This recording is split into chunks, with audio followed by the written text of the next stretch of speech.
Rumah Sakit Bakti Husada Krikilan. Bertemu lagi di Ngobrol Berakhlak bersama saya Noviana, dan kali ini kita akan bahas banyak tentang gigi dan mulut.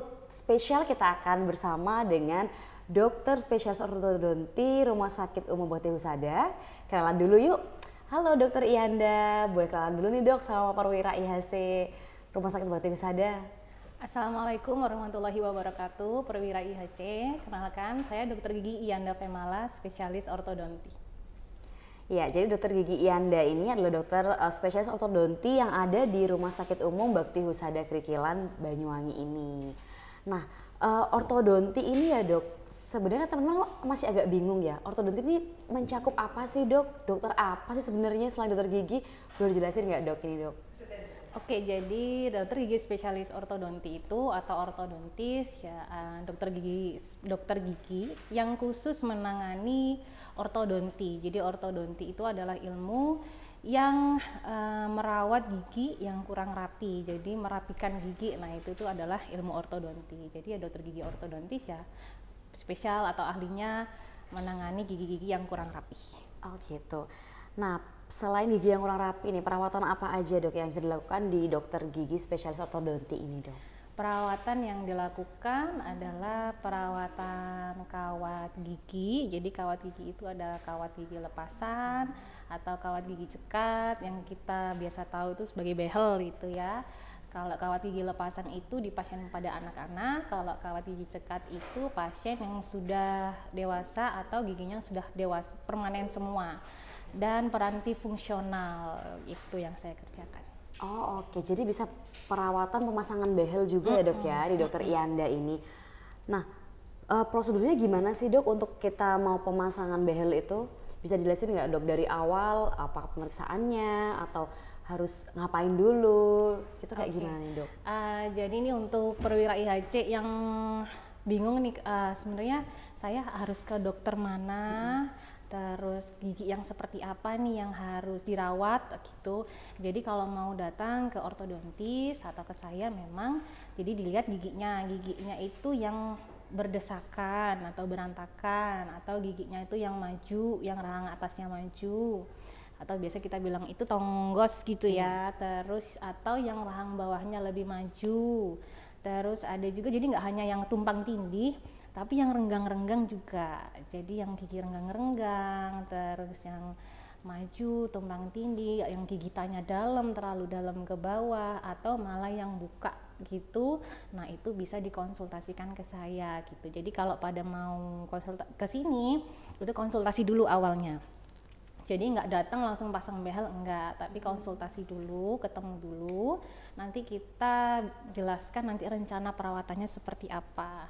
Setelah konsultasi nanti akan saya berikan rujukan untuk foto ronsen. Jadi ada 2 foto ronsen yang kita lakukan, itu panoramik dan cefalometri. Nah, itu setelah sudah melakukan foto baru penjadwalan untuk pasang behelnya. Nah, tapi sebelum pasang behel tetap harus dicetak giginya. Jadi ada analisa pencetakan gigi juga, analisa foto ronsen juga. Gitu. Jadi tahapnya ada banyak, cuman yang jelas pertama kali ketemu itu adalah konsultasi dulu gitu. Oh oke, jadi teman-teman nggak usah khawatir nih yang tadi memiliki beberapa permasalahan gigi kayak gigi kurang tidak rata ya dok ya, terlalu renggang, terlalu rapat atau agak maju, terlalu maju, terlalu mundur, itu bisa dikonsultasikan terlebih dahulu ya dok ya. Nah, untuk pemasangan behel ini nih dok, manfaatnya pasti kan banyak ya dok ya. Tapi sebelum kita ngomong manfaat, biasanya yang sering terjadi tuh sakit nggak sih dok dipasangin behel itu dok? Apakah nanti ada resiko-resiko yang muncul kah? Karena kan itu benda asing ya dok yang di dalam mulut. Itu gimana sih dok sebenarnya? Oke, jadi kalau takut pasang behel gitu, selain takut biayanya mungkin ya perwira IHC, jangan takut biayanya, coba konsultasi dulu untuk mengetahui jelasnya masalah biaya dan lain sebagainya. Tapi takut sakit juga memang. Jadi kalau behel itu memang ada rasa tidak nyaman karena kan benda asing kita tempelkan ke dalam gigi, masuk ke dalam mulut. Pasti kan kalau ngomong nanti agak ganjel-ganjel, nyantol gitu iya. Terus waktu makan itu juga kudu hati-hati, harus hati-hati karena takut behelnya lepas. Terus memang ada rasa nyeri karena kan kita mau menggerakkan gigi. Jadi gigi itu akan bergerak kalau terjadi proses keradangan dalam tubuhnya atau tulang penyangga gigi, makanya nanti gigi akan bergerak. Nah, respon tubuhnya itu ada timbul ke rasa nyeri gitu. Itu wajar, cuman semuanya itu bisa kita cegah. Jadi supaya nggak nyeri, ya tekanan nanti yang saya berikan atau ortodontis berikan ya nggak akan terlalu besar gitu. Terus kalau nggak nyaman bicara, nggak nyaman ngunyah, itu ya nanti lama kelamaan akan adaptasi. Tapi sebenarnya dari semua resiko-resiko behel, lebih nggak enak lagi kalau mempertahankan gigi yang kurang rapi atau nggak pas di lengkung giginya. Itu akan lebih beresiko gitu, gigi yang maju atau gigi yang agak miring nanti gigitannya itu lebih beresiko dipertahankan daripada resiko dari perawatan behel itu sendiri. Oh gitu. Nah oke dok, tadi sempat disinggung kalau misalnya pakai behel itu nggak nyaman ya pasti ya dok ya, karena kan untuk perawatan gigi. Tapi akan lebih beresiko lagi kalau misalnya gigi yang nggak rata tadi itu tetap dipertahankan. Nah itu ternyata itu resikonya kemana sih dok? Apakah cuman estetika aja, cuma kelihatan agak ada yang beda dari wajah pasti ya dok ya, mungkin agak miring atau gimana? Tapi selebihnya tuh gimana ya dok? Apakah cuma estetika aja? Manfaatnya nih maksudnya ya, keuntungannya nih kalau pakai behel sebenarnya enggak, memang perwira IHC atau masyarakat itu banyak taunya behel itu supaya cantik kayak gitu aja, supaya cakep, supaya cantik, padahal behel itu banyak manfaatnya di kesehatan gigi dan mulut. Jadi misalnya pada gigi yang tumpang tindih atau berdesakan, walaupun sikat giginya sudah bersih, digosoknya keras, lama, pasti ada sisa makanan yang nyantol di situ, jadi nyangkut. Itu akan susah dibersihkan, akan timbul karang gigi, terus akan timbul juga gigi berlubang. Nah, beda dengan gigi yang rapi, yang lurus, yang sejajar, yang rapi, itu sisa makanan nggak akan gampang nyangkutnya gitu. Terus ini lagi nih, kalau gigitannya miring. Nah, kalau gigitannya miring akan timbul nyeri di bagian sendi dekat telinga. Terus habis itu kalau gigitnya terlalu maju, yang rahang atas ataupun rahang bawahnya terlalu maju, nanti akan mengganggu cara bicara.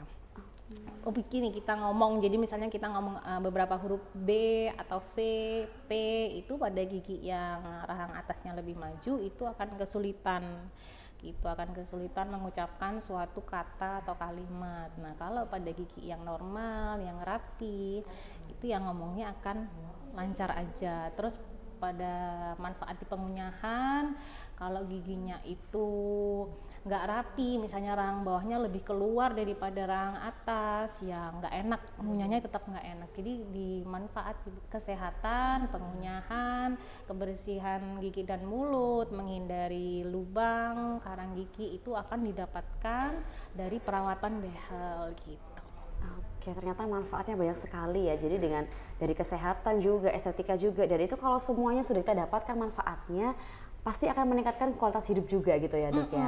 Kepercayaan diri akan meningkat nanti. Oke, betul sekali, karena udah cantik dan sehat gitu ya ceritanya dok ya.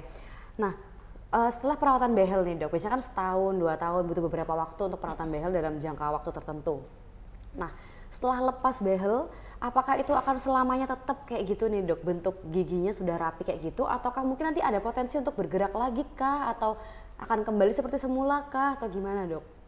Ya memang nanti kalau sudah rapi giginya, udah dirawat behel, sudah dinyatakan ini selesai, tetap setelah pelepasan behelnya akan pakai alat itu berupa retainer gitu. Jadi perjuangannya belum selesai. Nah, retainer ini dipakai dari setahun atau sampai 1,5 tahun itu kita pakai. Bentuknya bermacam-macam, retainer ini sendiri ada yang lepasan dan ada yang fix. Jadi jangan takut nanti nggak telaten, jadi sama kayak behel kan tertancap fix dicekat di dalam gigi, retainer juga ada yang cekat di dalam gigi gitu, jadi nggak perlu lepas pasang. Biasanya malah pasien-pasien yang masih muda yang sudah terbiasa pakai behel itu malah nggak mau dilepas behelnya gitu, nggak mau dilepas karena sudah terbiasa, lebih percaya diri kalau ada behel ya nggak boleh. Jadi kalau indikasi pemakaian behelnya sudah nggak ada, giginya sudah rapi, ya sudah harusnya dilepas gitu. Dilepas pun nanti misalnya mau masih tetap kelihatan pakai kawat gigi, bisa pakai retainer yang lepasan, itu ada kawatnya gitu. Jadi jangan khawatir gitu, perwira IHC. Oh gitu ternyata. Jadi setelah perawatan behel tadi masih ada retainer itu tadi ya dok ya, untuk menjaga bentuk dari gigi yang sudah dirapikan tadi, sudah supaya dirawat nggak balik tadi. lagi gitu. Oke, dan waktunya juga setahun 2 tahun mungkin ya dok ya? 1,5, 2 tahun tergantung usia sebenarnya. Oke, tapi tenang, jadi nggak akan tiba-tiba sudah dilepas belnya terus kembali lagi kayak semula ya dok ya? Tapi masih akan ada perawatan lanjutan dan itu tidak perlu khawatir nih perwira IHC, karena tadi yang di awal kita bahas takut konsultasi nih, takut biaya, takut resikonya, takut sakit, takut sariawan.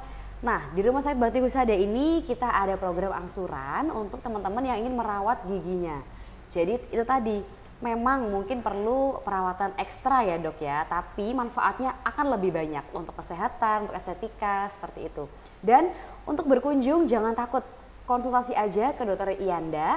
Di hari apa aja nih dok adanya di Rumah Sakit Bakti Husada? Saya ada di Rumah Sakit Bakti Husada ini tiap hari Selasa jam 12 sampai 3 sore dan hari Jumat tapi sesuai perjanjian dulu. Oke, jadi Selasa sore dan juga hari Jumat dengan perjanjian. Jadi teman-teman kalau ingin merasa punya permasalahan seperti yang disebutkan tadi, giginya terlalu rapat, terlalu renggang, terlalu maju atau terlalu mundur, bisa konsultasi dulu. Harus gimana sih dok? Ini harus apa treatmentnya? Dirawat seperti apa? Boleh datang ke Rumah Sakit Husada dan bertemu dengan dokter Iyanda di hari Selasa sore dan juga Jumat dengan perjanjian, gitu ya dok ya. Baik dok, terima kasih banyak. Ini tadi ngobrolnya seru banget. Kayaknya masih banyak lagi harus dibahas, tapi next kita akan bahas lagi dengan topik yang lebih menarik lagi bersama dengan dokter Iyanda dan juga dokter-dokter spesialis lain yang ada di Rumah Sakit Husada. Terima kasih perwira IHC Rumah Sakit Husada. Kita pamit undur diri. Dadah. Sampai jumpa di Ngobrol Berakhlak selanjutnya.